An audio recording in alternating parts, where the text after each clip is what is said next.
Hi, this is Andrew Greess at Quality Equipment and Spray, QSpray.com, your power sprayer equipment experts. Wanted to share some thoughts today on how you can take a look at your power sprayers to anticipate and prevent accidents and problems. And we have some great photos to share with you. Hopefully, it'll spur some ideas for you, and you can take a look at your equipment. Here's the first one. A guy brought a sprayer in for service, and we noticed the toolbox was really close to the tailgate. And we found that if you weren't careful, you could, because the toolbox was so close to the tailgate, if you weren't careful, you could slam your hand between the tailgate and the toolbox and really hurt your hand. It actually happened to one of our techs, and so we've learned our lesson on that one, and we look for that before we slam tailgates.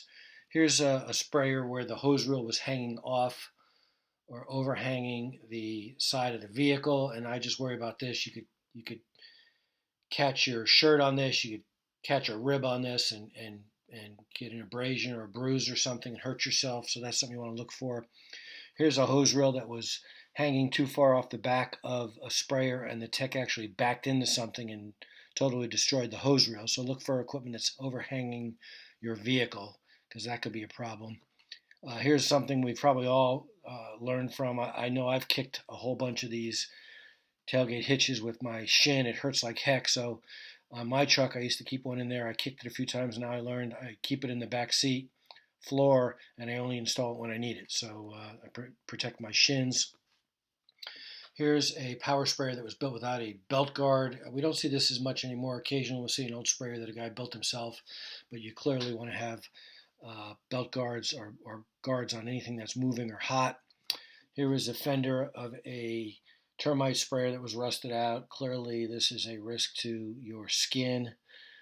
You want to replace this fender. And so, just some recommendations to prevent these kinds of problems. One, do your inspections. Number two, ask your techs what issues they're having with the equipment. We've heard me say this before. Train and retrain your technicians on safe operation of your equipment.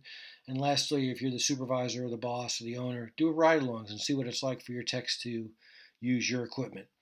So when you need a power sprayer or any of your parts, kits, or components for your power sprayer, please think of qspray.com. Thanks so much for watching. Have a great day.